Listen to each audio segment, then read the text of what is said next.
লোকটা বলল, না না, আমি তোমার অতিরিক্ত নিতে চাই না। ওমর রাদিয়াল্লাহু তাআলা আনহু বলেন, এটা আমার নবীর নির্দেশ। সে বলে, ইয়া ওমর আতারিফুনি, ওমর তুমি কি আমাকে চিনো? ওমর রাদিয়াল্লাহু আনহু বললেন, লা, আমি তোমাকে চিনি না। ওই লোকটা বলল, আনা যায়েদ ইবনে সানা, আমার নাম হচ্ছে যায়েদ বিন সানা। ওমর রাদিয়াল্লাহু তাআলা বললেন, হাবরুন মিন আহবারি ইয়াহুদ, শুনেছি ইহুদিদের মধ্যে একজন বড় আলেম আছে যার নাম হলো যায়েদ বিন সানা। তুমি কি সেই যায়েদ বিন সানা? লোকটা বলল, জি আমি যায়েদ বিন সানা। ওমর রাদিয়াল্লাহু তাআলা তাকে বললেন, তাহলে তুমি নবীজির সাথে এই খারাপ আচরণ কেন করলে? ওই লোকটা বলে, ওমর। আলহামদুলিল্লাহ, আল ইত্তেফাক ইসলামী যুব সংঘ উত্তর বড়কাপনের উদ্যোগে আয়োজিত আজকের তাফসীরুল কোরআন মাহফিলের চলমান অধিবেশনের সম্মানিত সভাপতি উস্তাদুল মুকাররম হযরত মাওলানা আবুল বশর মোহাম্মদ রফিক সাহেব দামাত বারাকাতুহুল আলিয়া, উপস্থিত এলাকার হযরত মুরব্বিয়ানে কেরাম, যুবক ভাইরা, মাইকের সাথে কান লাগিয়ে আছেন, আমার শ্রদ্ধেয় সম্মানিত মা ও বোনেরা, প্রথমে রব্বুল আলামিনের দরবারে শুকরিয়া আদায় করি, যিনি আমাদেরকে কোরআনের আলোচনা শোনার জন্য কোরআনের বাগানে আসার বসার তৌফিক দান করেছেন। এই জন্য সকলেই দিল থেকে শুকরিয়া আদায় করি, সকলেই বলি আলহামদুলিল্লাহ। আজকে তাফসীরুল কোরআন মাহফিল, বছরে একটি তাফসীর মাহফিলের সুযোগ হয় কিনা সন্দেহ। আজকে তাফসীরুল কোরআন মাহফিলের আয়োজন হয়েছে, আমি মনে করি এটা এলাকাবাসীর সৌভাগ্য। কোরআনের তাফসীর হওয়া, তাফসীরের আলোচনা শোনার সুযোগ হওয়া, এটা আল্লাহ তাআলার রহমত পাওয়ার কারণ হয়। এই জন্য তাফসীরুল কোরআন মাহফিলে এলাকার সর্বস্তরের মুমিন মুসলমান ভাইদের অংশগ্রহণ করার প্রয়োজন। যাদের কান পর্যন্ত মাইকের আওয়াজ পৌঁছতেছে, আমরা অনুরোধ করব এই সুযোগকে কাজে লাগিয়ে আমরা দুনিয়া আখিরাতের কামিয়াবি অর্জন করার জন্য অতি দ্রুত মাহফিলে এসে পৌঁছে যাব। সম্মানিত উপস্থিতি, আমি আপনাদের সামনে কোরআন শরীফের সূরাতুল কালামের একটা প্রসিদ্ধ আয়াত তেলাওয়াত করেছি। তেলাওয়াতকৃত আয়াতকে সামনে রেখে সংক্ষিপ্ত সময়ে দু চারটি কথা আপনাদের খিদমতে তুলে ধরার চেষ্টা করব। ওয়া তৌফিক ইল্লা বিল্লাহ। সম্মানিত উপস্থিতি, আল্লাহর রাসূল সাল্লাল্লাহু আলাইহি ওয়াসাল্লাম দুনিয়াতে এসেছেন, পুরা দুনিয়া অন্ধকারে নিমজ্জিত ছিল।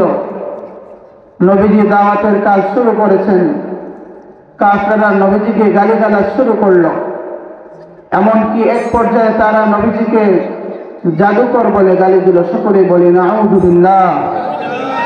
শুধু তাই নয়, তারা বলতে লাগলো মুহাম্মদ একজন পাগল। সকলেই বলি নাউযু বিল্লাহ।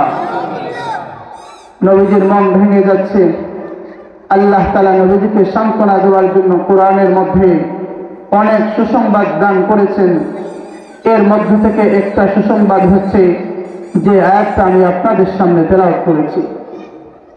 উক্ত আয়াতের আগে আল্লাহ তাআলা আরো কয়েকটি কথা বলেছেন। প্রথমে আল্লাহ তাআলা বলেছেন নুন হরফে মুকাত্তাআ, এরপরে আল্লাহ তাআলা দুইটা কসম করেছেন। কয়টা কসম?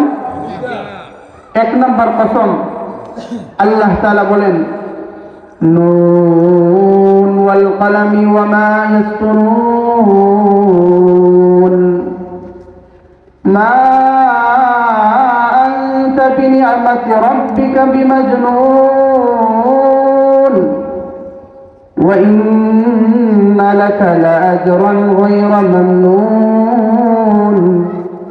وإنك لعلى خلق عظيم আল্লাহ তাআলা বলেন নুন ওয়াল কলম, কলমের কসম। কলম মানে কি? তাফসীরের কিতাবে উল্লেখ করেছেন আল্লাহ তাআলা সর্বপ্রথম একটা জিনিস সৃষ্টি করেছেন। আউয়ালু মা খালাকাল্লাহুল কলম, আল্লাহ তাআলা সর্বপ্রথম একটা কলম সৃষ্টি করেছেন। কলমকে সৃষ্টি করা হয়ে গেছে। আল্লাহ তাআলা কলমকে লক্ষ্য করে বললেন, উত্তর, হে কলম তুমি লেখা শুরু করো, তুমি লেখো। কলম আল্লাহ তাআলাকে বলল, মাযা আকতুবু, আল্লাহ আমি কোন জিনিস লিখব? আল্লাহ তাআলা বললেন, উকতুবিল কদরা ওয়া মা হুয়া কাইনুন ইলা ইয়াউমিল কিয়ামাহ। হে কলম তুমি মানুষের তাকদীর লেখো, আর কিয়ামত পর্যন্ত যা কিছু হবে এর সব কিছুই তুমি লিখে ফেলো। আল্লাহ তাআলা সর্বপ্রথম এই কলমের কসম বলেছেন, ওয়াল কলম। 2 নম্বরে আল্লাহ তাআলা বলেছেন ওয়া মা ইয়াসকুরুন, আর তারা যা লেখে, অর্থাৎ এই কলমের মাধ্যমে ফেরেশতারা যে লেখেন তাদের শপথ। এই যে যা লেখা হয় এই লিখিত জিনিসের শপথ আল্লাহ তাআলা করেছেন। করার পরে আল্লাহ তাআলা তার নবীকে 3টি সুসংবাদ দান করেছেন। কয়টি সুসংবাদ? 3টি। 1 নম্বর সুসংবাদ আল্লাহ তাআলা বলেছেন, মা আনতা বিনিআমাতি রাব্বিকা বিমাজনুন। হে নবী, তারা আপনাকে পাগল বলে, তারা বলে আপনার মস্তিষ্ক ঠিক নাই। নবী আমি রব্বুল আলামিন সাক্ষ্য দিচ্ছি, মা আনতা বিনিআমাতি রাব্বিকা বিমাজনুন। আপনার রবের যে নিয়ামত, ওই নিয়ামতের কারণে আপনি পাগল নয়। মা আনতা বিনিআমাতি রাব্বিকা বিমাজনুন। 2 নম্বর সুসংবাদ, ওয়া ইন্না লাকা লাআজরান গায়রা মামনুন। আর শুনেন, ওয়া ইন্না লাকা লাআজরান, আপনার জন্য রয়েছে প্রতিদান, গায়রা মামনুন, যে প্রতিদান কোনদিন ফুরাবে না। 3 নম্বর সুসংবাদ আল্লাহ তাআলা বলেন, ওয়া ইন্নাকা লাআলা খুলুকিন আযীম। হে নবী, নিশ্চয় আপনি মহান চরিত্রের উপর প্রতিষ্ঠিত। হে নবী, আপনাকে 3টি সুসংবাদ দিলাম। এই 3টি সুসংবাদের মধ্যে 3 নম্বর সুসংবাদ হচ্ছে নবীজির চরিত্রের সার্টিফিকেট, নবীজির আখলাক, নবীজির চরিত্র। নবীজি ছিলেন মহান চরিত্রের অধিকারী। নবীজির আখলাক কেমন ছিল, নবীজির আখলাক কিভাবে মানুষের কাছে পৌঁছিয়ে গিয়েছিল, নবীজি তার আখলাকের মাধ্যমে কি কি অর্জন করেছিলেন, এই বিষয়ে আমি আরো কয়েকটি কথাবার্তা বলার চেষ্টা করব। আল্লাহর নবী সাল্লাল্লাহু আলাইহি ওয়াসাল্লামের আখলাক কেমন ছিল? আখলাক, চরিত্র। দুনিয়াতে যত মানুষ এসেছে, কিয়ামত পর্যন্ত যত মানুষ আসবে, আমার নবীর চরিত্র আর আখলাক যেমন ছিল তেমন চরিত্র পেশ করতে অক্ষম হয়ে গেছে। কথা ঠিক কিনা? নবীর মতো চরিত্রবান কোনো মানুষ আসে নাই। নবীর মতো চরিত্রবান কোনো মানুষ কিয়ামত পর্যন্ত আসতে পারবে না। ইম্পসিবল, এটা অসম্ভব। আল্লাহ নবী সাল্লাল্লাহু আলাইহি ওয়াসাল্লামের চরিত্র এত উন্নত ছিল, এই জন্য আল্লাহ তাআলা নবীজিকে সার্টিফিকেট দিয়েছেন, ওয়া ইন্নাকা লাআলা খুলুকিন আযীম। হে নবী, আপনি মহান চরিত্রের উপর প্রতিষ্ঠিত। সকলেই বলি সুবহানাল্লাহ। কেমন ছিল আমার নবীর চরিত্র? আল্লাহর নবী সাল্লাল্লাহু আলাইহি ওয়াসাল্লামের চরিত্র কেমন ছিল? এই বিষয়ে ইতিহাস, সিরাত, হাদিসের মধ্যে অনেক অনেক দৃষ্টান্ত পাওয়া যায়। যেমন মুআজামে তাবরানী নামক একটা হাদিসের কিতাব রয়েছে। এই কিতাবের মধ্যে একটা উপমা পাওয়া যায়। যেখান থেকে বোঝা যায় আমার নবীর চরিত্র কত উন্নত ছিল। হযরত আব্দুল্লাহ ইবনে সালাম রাদিয়াল্লাহু তাআলা আনহু থেকে বর্ণিত, তিনি বলেন, আমি একদিন আল্লাহর রাসূল সাল্লাল্লাহু আলাইহি ওয়াসাল্লামের সাথে সাক্ষাৎ করার জন্য আসলাম। নবীজির সাথে দেখা হয়েছে। দেখলাম নবীজির সাথে একজন সাহাবী রয়েছেন, ওনার নাম হচ্ছে আলী। ওনার নাম কি? আলী রাদিয়াল্লাহু আনহুকে সাথে নিয়ে আল্লাহর নবী সাল্লাল্লাহু আলাইহি ওয়াসাল্লাম বের হয়েছেন। ইতিমধ্যেই একজন বেদুইন গ্রাম্য মানুষ নবীজির কাছে আসলেন। এসে বললেন, হে আল্লাহর নবী, আমার কওমের মানুষ এরা ইসলাম ধর্ম গ্রহণ করেছে। এদেরকে যখন আমি ইসলামের দাওয়াত দিয়েছি তখন বলেছিলাম, তোমরা যদি মুসলমান হয়ে যাও আল্লাহ তাআলা তোমাদেরকে অসংখ্য অগণিত রিজিক দান করবেন। আমার কথায় তারা মুসলমান হয়ে গেছে, কিন্তু আজকে তারা অভাব অনটনের মধ্যে পড়ে গিয়েছে। আজকে তারা দুর্ভিক্ষের শিকার। আমার বড় আশঙ্কা হয়, যদি আমি তাদের জন্য খাবারের ব্যবস্থা করতে না পারি তাহলে তারা ইসলাম ধর্ম ছেড়ে মুরতাদ হয়ে যাবে। নবীজি কথাগুলি শুনলেন। আলী রাদিয়াল্লাহু আনহুকে বললেন, আলী, তোমার কাছে কি কোনো কিছু আছে? আলী রাদিয়াল্লাহু আনহু বললেন, মা বাকিয়া ইনদি শাই। নবীজি, আমার কাছে কোনো কিছুই নেই, যা কিছু ছিল সব বন্টন করে ফেলেছি। আল্লাহর নবী সাল্লাল্লাহু আলাইহি ওয়াসাল্লাম চিন্তায় পড়ে গেলেন। ইতিমধ্যেই একজন লোক নবীজির সামনে এসে দাঁড়িয়েছেন। দাঁড়ানোর পরে তিনি বলছেন, হে মুহাম্মদ, আমি দেখতেছি তুমি কোনো কিছু পাচ্ছ না। শোনো, যদি তুমি আমাকে অমুক বাগানের কিছু খেজুর দিতে পারো তাহলে আমি তোমাকে 80 মিসকাল স্বর্ণমুদ্রা কর্জ দিতে পারি, বা তোমাকে অগ্রিম মূল্য দিয়ে দিতে পারি। আল্লাহর নবী সাল্লাল্লাহু আলাইহি ওয়াসাল্লাম বলেন, তোমাকে অনির্দিষ্ট বাগান থেকে নির্দিষ্ট পরিমাণ খেজুর দিব। ঠিক আছে, তুমি আমাকে 80 মিসকাল স্বর্ণ দিয়ে দাও। আল্লাহর নবী সাল্লাল্লাহু আলাইহি ওয়াসাল্লাম তার কাছ থেকে 80 মিসকাল স্বর্ণ গ্রহণ করেছেন। তারিখ নির্ধারিত হয়েছে, আগামী মাসের এত তারিখ আমি তোমার খেজুর পরিশোধ করব। লোকটি বলল, ঠিক আছে, কোনো অসুবিধা নেই। ওই দিন এখনো আসে নাই, এখনো 2-3 দিন বাকি রয়েছে। এই পাওনাদার লোকটি নবীজির সামনে উপস্থিত হয়েছে। নবীজির কলার ধরেছে, নবীজির চাদর নিয়ে টানাটানি শুরু করেছে। আল্লাহর নবী সাল্লাল্লাহু আলাইহি ওয়াসাল্লামকে অকথ্য ভাষায় গালিগালাজ শুরু করেছে। বলল, হে মুহাম্মদ, তোমার এত বড় সাহস, আমার পাওনা তুমি পরিশোধ করো না? তোমার বংশের মধ্যেই এই সমস্যা ছিল, মানুষের টাকা পয়সা নিয়ে এরা মানুষের পাওনা সঠিকভাবে আদায় করতো না। বলেন নাউযুবিল্লাহ। সে নবীজিকে এভাবে রুক্ষ ভাষায় কথা বলা বলি শুরু করলো। আল্লাহর নবী সাল্লাল্লাহু আলাইহি ওয়াসাল্লাম ধৈর্য ধরে বসে আছেন। ওমর রাদিয়াল্লাহু আনহু পাশে বসা, চোখ বড় করে তাকাচ্ছেন। ওমর রাদিয়াল্লাহু আনহু যেন বলছেন, যদি নবীজি আজকে না থাকতেন তাহলে আজকে তোর মাথাকে দ্বিখণ্ডিত করে ফেলতাম। এত বড় সাহস! ওমর রাদিয়াল্লাহু তাআলা আনহু ধমক দিয়ে ফেলেছেন। আল্লাহর নবী সাল্লাল্লাহু আলাইহি ওয়াসাল্লাম ওমর রাদিয়াল্লাহু আনহুর প্রতি রাগ করেছেন। ওমরকে বললেন, ওমর, তুমি তো সঠিক কাজ করো নাই। ওমর বললেন, আল্লাহর নবী, আপনার সাথে বেয়াদবি আমি ওমর সহ্য করতে পারি না। আপনার বিরুদ্ধে কথা বলতে অন্যায় ভাবে আমি ওমর সহ্য করতে পারি না।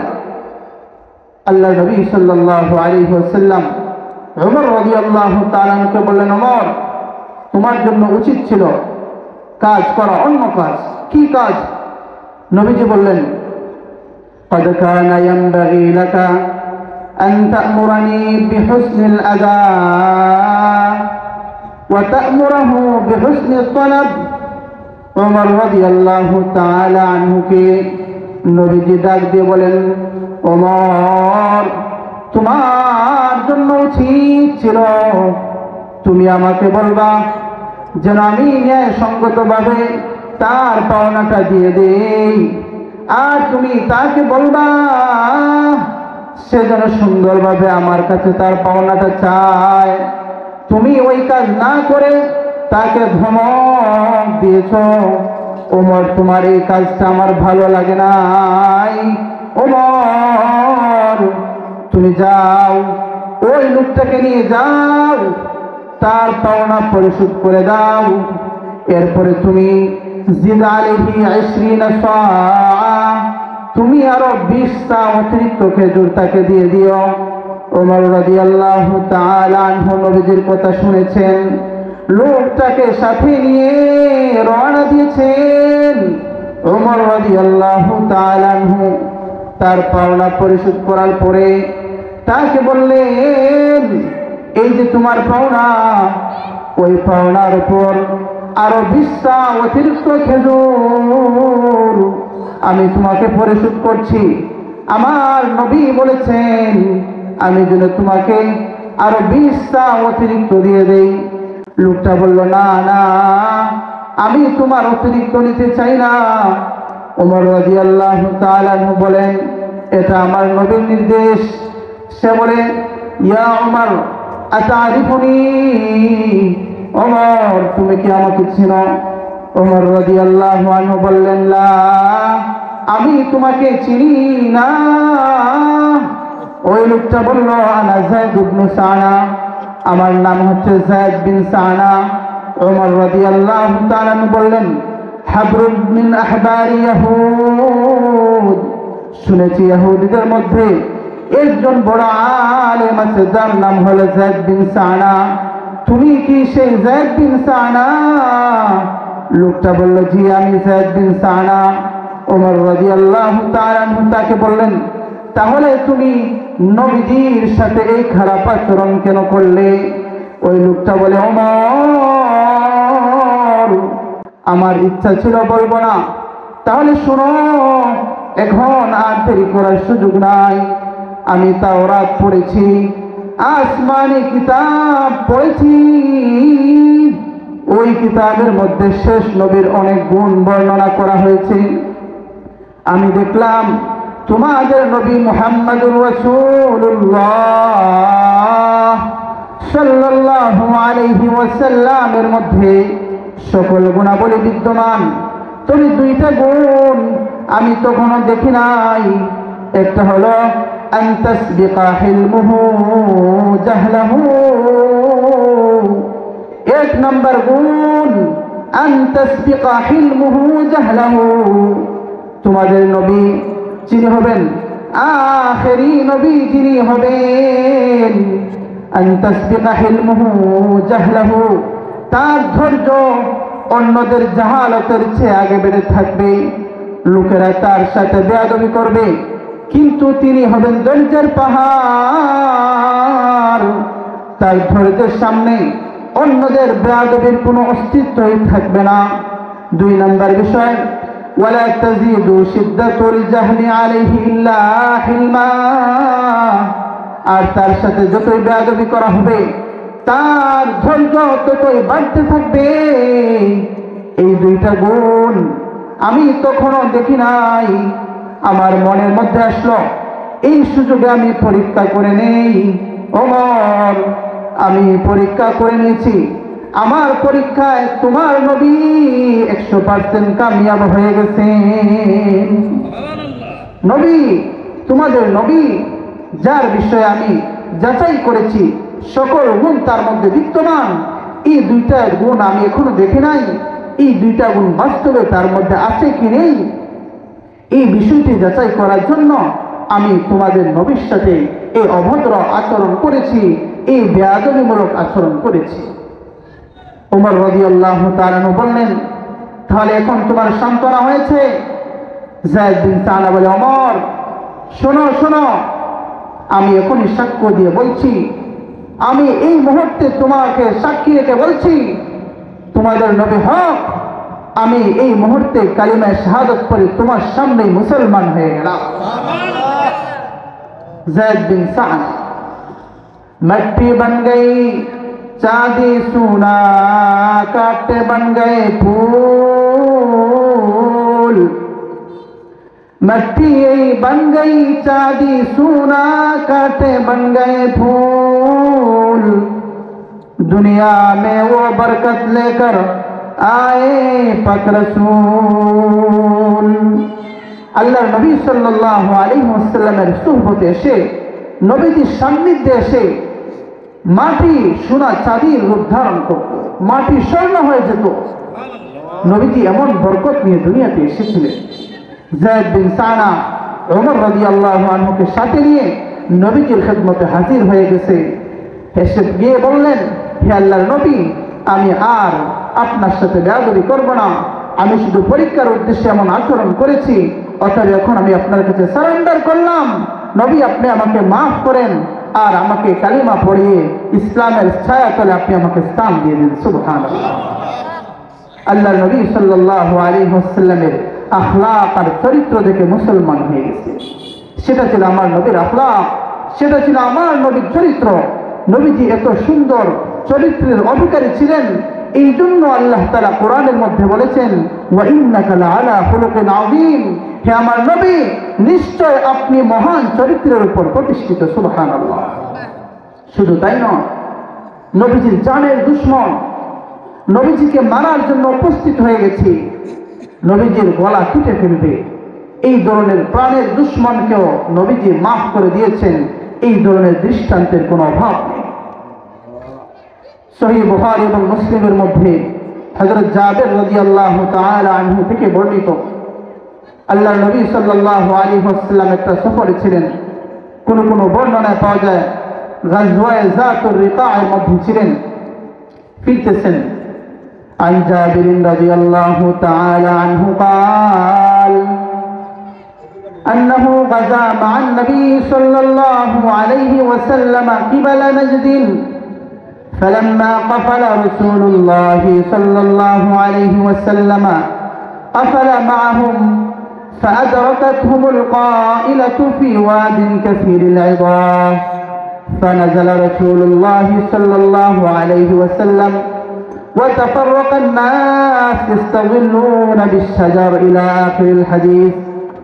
জাবের রাদিয়াল্লাহু তাআলা আনহু বলেন, তিনি নবীজির সাথে একটা যুদ্ধের মধ্যে গমন করেছিলেন।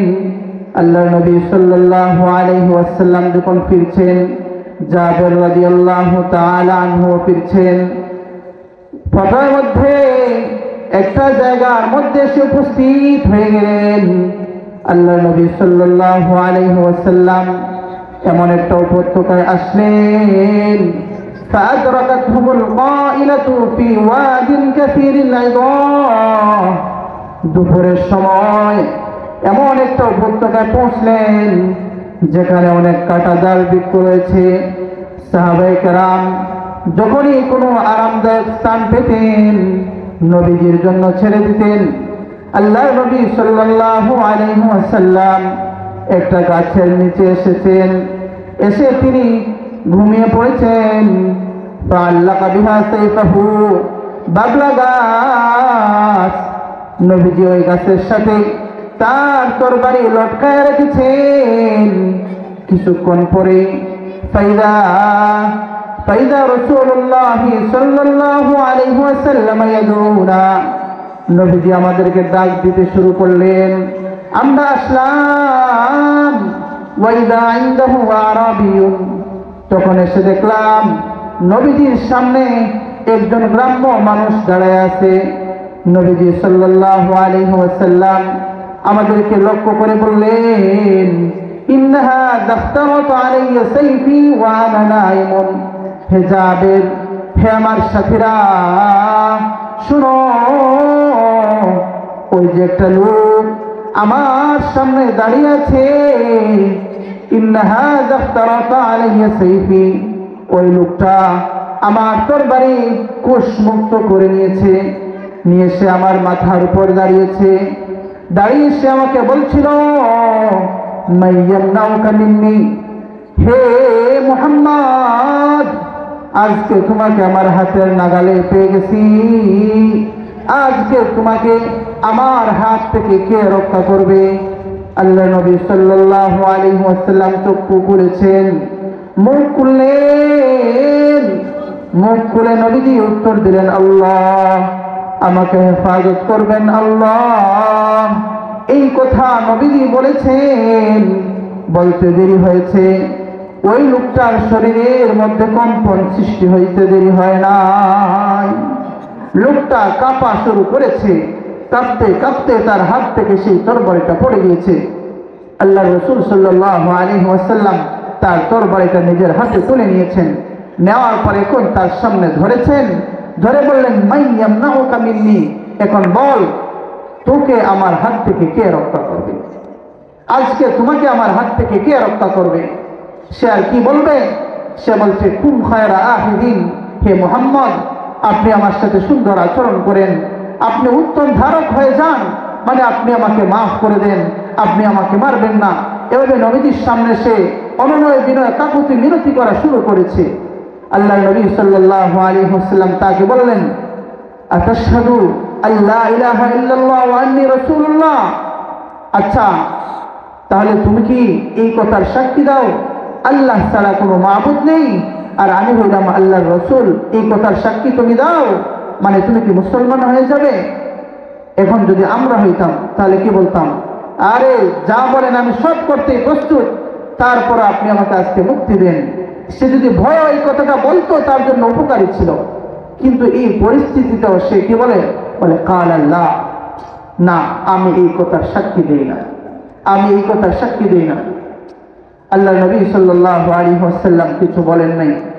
তখন সে বলল ওয়ালাকিন্নী উআহিদুক আল্লা উকাতিলাক ওয়ালা আকুনা মা কওমিন ইউকাতিলুক, তবে আমি আপনাকে একটা নিশ্চয়তা দিচ্ছি আমি আর কোনোদিন আপনার সাথে যুদ্ধ করব না। যারা আপনার সাথে যুদ্ধ করতে আসবে আমি তাদের সাথেও আসবো না, এই গ্যারান্টি আমি আপনাকে দিতে পারি। আল্লাহ নবী সাল্লাল্লাহু আলাইহি ওয়াসাল্লাম তাকে ছেড়ে দিয়েছেন। সকলেই বলি সুবহানাল্লাহ। এভাবে যদি আমাদের কোনো জানের দুশমন হইতো আমরা তখন তাকে কেটে কয়ে টুকরা করতাম, তার কোনো হিসাবই থাকতো না। কিন্তু তিনি তো ছিলেন দয়াল নবী, তিনি ছিলেন রাহমাতুল লিল আলামিন। আল্লাহ নবী সাল্লাল্লাহু আলাইহি ওয়াসাল্লাম তাকে ছেড়ে দিয়েছেন, সে চলে গিয়েছে।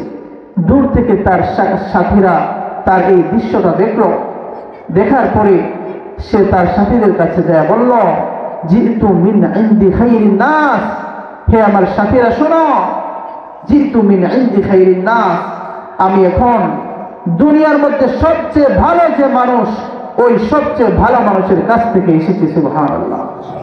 নবীজির শত্রু যায় বলছে মিন ইনদি খাইরিন নাস, সবচেয়ে ভালো মানুষের কাছ থেকে আমি এসেছি, এই সাক্ষী নবীজির জানের দুশমন যে ছিল সেও দিচ্ছে। তখন তার সাথীরা বলল কি ঘটনা? সব ঘটনা সে খুলে বলেছে। এরপরে সাথীরা বলল আরে তুমি মনে হয় মিথ্যা কথা বলছো, এভাবে তার উপর বিভিন্ন অপবাদ দিতে লাগলো। ওই লোকটা পরবর্তীতে ইসলাম ধর্ম গ্রহণ করেছে, এমনকি তার দাওয়াতের সিলায় পরবর্তীতে আরো অনেক মানুষও মুসলমান হয়েছে। সুবহানাল্লাহ। এই যে লোকটা ইসলাম ধর্ম গ্রহণ করেছে, কোন জিনিসটাকে ইসলাম ধর্ম গ্রহণ করতে বাধ্য করেছে? সেটা হলো আমার নবীর আখলাক, সেটা হলো আমার নবীর চরিত্র। এই জন্য আল্লাহ তাআলা বলেছেন হে নবী ইন্নাকা লাআলা খুলুকিন আযীম, নিশ্চয় আপনি মহান চরিত্রের উপর প্রতিষ্ঠিত। সম্মানিত উপস্থিতি, সময় সংক্ষিপ্ত, এবার আসেন নবীজি এত মহান চরিত্রের অধিকারী ছিলেন, নবীজির চরিত্র এত উত্তম ছিল, দুশমন সকলে নবীজিকে ভালোবাসত। নবীজির আখলাক আর চরিত্র দেখে সবাই মুসলমান হয়ে যাওয়ার জন্য প্রস্তুত হয়ে যেত। নবীজির আখলাক এবং চরিত্রের সামনে সকলে মাথা নত করে দিত। এই আখলাক এবং চরিত্র আমাদের সকলের জীবনে গ্রহণ করার দরকার আছে না নাই? আর যদি বলি আছে না নাই? এই আখলাক এবং চরিত্র যদি আমরা মুসলমানেরা গ্রহণ করি তাহলে আমাদের কি ফায়দা হবে? এই কথাটা বলেই আজকের আলোচনা ইনশাআল্লাহ শেষ হয়ে যাবে। আমাদের সবচেয়ে বড় যে ফায়দা হবে সেটা হলো যদি নবীজির আখলাক এবং চরিত্র সমস্ত মুসলমানরা তাদের জীবনে ধারণ করে নিতে পারে তাহলে ওই দিন আর বেশি দূরে নয় যেদিন ইসলামের পতাকা আমেরিকার মধ্যে উঠবে। কথা ঠিক কিনা? আল্লাহ নবী সাল্লাল্লাহু আলাইহি ওয়াসাল্লাম এবং সাহাবায়ে কেরামের জীবনী যদি আমরা রিসার্চ করি, যদি আমরা গবেষণা করি তাহলে এই বিষয়টি আমাদের কাছে পরিষ্কার হয়ে যায়। যেমন দেখেন বর্তমান বিশ্বে মুসলমানদের সংখ্যা হল প্রায় 200 কোটি। কয় কোটি? 200 কোটি। আর আল্লাহ নবী সাল্লাল্লাহু আলাইহি ওয়াসাল্লামের যুগে মুসলমানের সংখ্যা কত ছিল?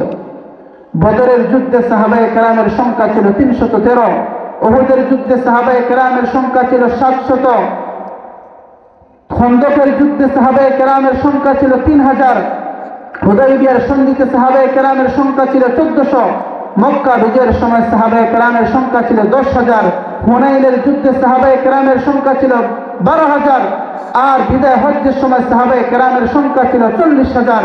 আল্লাহর নবী সাল্লাল্লাহু আলাইহি ওয়াসাল্লামের ইন্তেকালের সময় সাহাবায়ে কেরামের সংখ্যা ছিল 1,24,000 মাত্র। তাহলে সর্বোচ্চ সংখ্যা ধরা যায় 1,24,000। ওই যুগে সর্বোচ্চ 1,24,000 মুসলমান ছিলেন, আর বর্তমান বিশ্বে মুসলমানদের সংখ্যাই হলো প্রায় 200 কোটি। কিন্তু ওই যুগে মুসলমানরা যেদিকে গিয়েছেন সেদিকে ইসলামের বিজয় ছিনিয়ে এনেছেন, আর বর্তমানে আমরা মুসলমানেরা যেদিকেই যাই ওদিকে আমরা মাইর খাই। মাইর খাওয়া ছাড়া আমাদের আর কোনো গতি নেই, আমাদের আর কোনো পথই নেই। এটা কেন?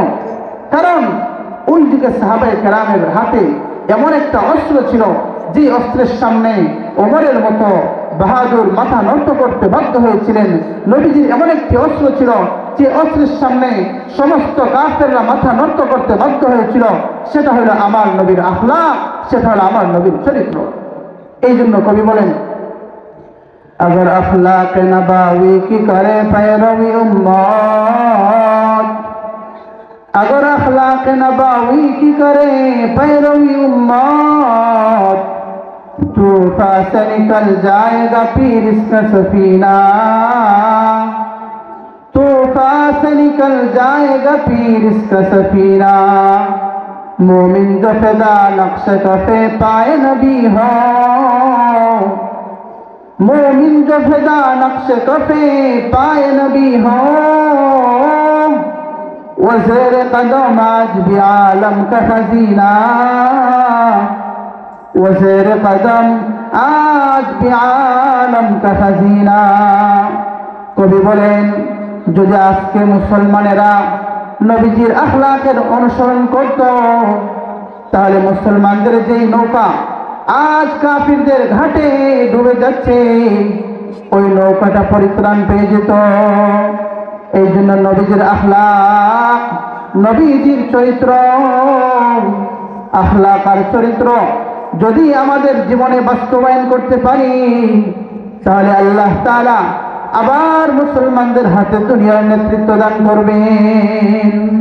মুসলমানেরা আবার মাথা উঁচু করে দাঁড়াবে, আবারও মুসলমানদের সে আগের দিন ফিরে আসবে।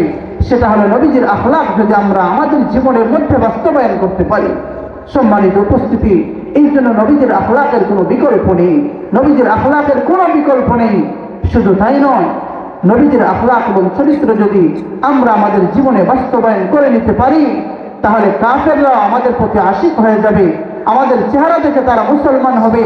শুধু তাই নয়, যদি নবীজির আখলাক এবং চরিত্র আমি আমার নিজের জীবনে ধারণ করতে পারি, আমি যদি দিনে রাতে নফল আমল করতেও না পারি, আমি যদি নফল রোজা দিনের বেলা নাও রাখতে পারি, আমি যদি রাতের বেলা তাহাজ্জুদের নামাজ নাও পড়তে পারি, কিন্তু তা সত্ত্বেও নবীজি বলেছেন, যারা সারাদিন রোজা রাখে নফল রোজা, যারা সারা রাত্রি নফল নামাজ পড়ে রাত্রি কাটিয়ে দেয়, কিন্তু তার নিজের আখলাক চরিত্র তেমন সুন্দর না। কিন্তু তোমার চরিত্র যদি সুন্দর হয়, তাহলে ওই রোজাদার, ওই নামাজের চেয়ে অনেক বেশি আল্লাহ তাআলার নিকট প্রিয় হয়ে যাবে। সুনানে তিরমিজির হাদিস, হযরত আবু দারদা রাদিয়াল্লাহু তাআলা আনহু থেকে বর্ণিত, আল্লাহর নবী সাল্লাল্লাহু আলাইহি ওয়াসাল্লাম বলেছেন, মা মিন শাইইন ইউদাউ ফিল মিজান আফদালু মিন হুসনিল খুলুক ওয়া ইন্না সাহিবা হুসনিল খুলুকি লা ইয়াবলুগু বিহি দারাজাতাস সাহিবি ওয়াস সাওমি ওয়াস সালাহ। নবীজি বলেন, মিজানের পাল্লায়, মিজানের মধ্যে যা জিনিস রাখা হবে, মানুষের উত্তম চরিত্রের চেয়ে ভারী আর কোনো জিনিস হইতে পারে না।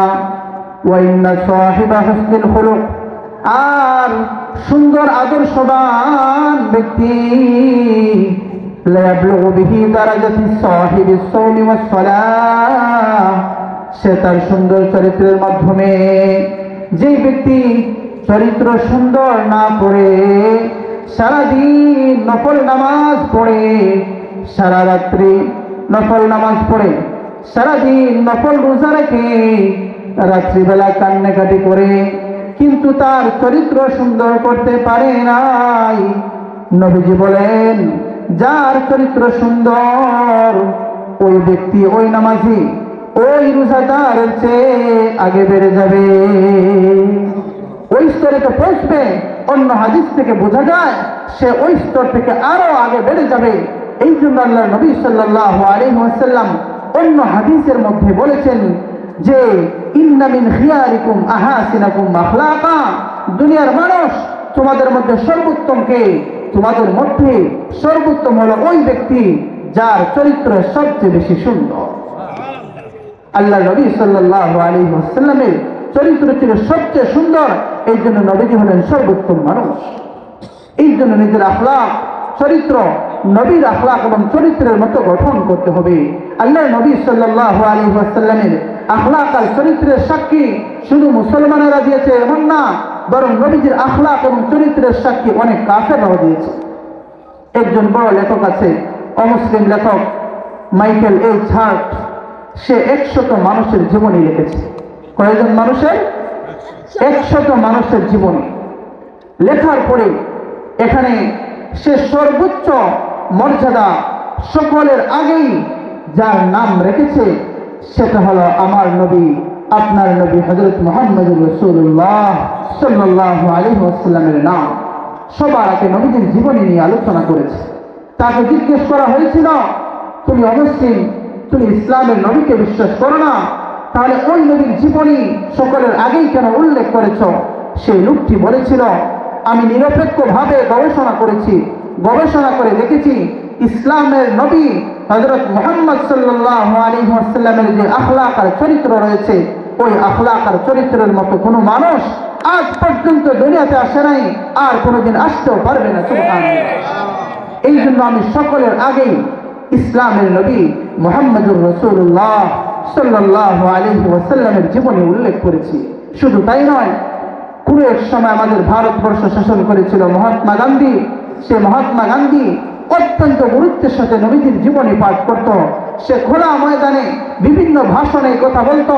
আমার মনে চায় মুসলমানেরা যেভাবে তাদের নবীর জীবনী পড়ে, হিন্দুরাও যেন মুহাম্মদের জীবনী পড়ে।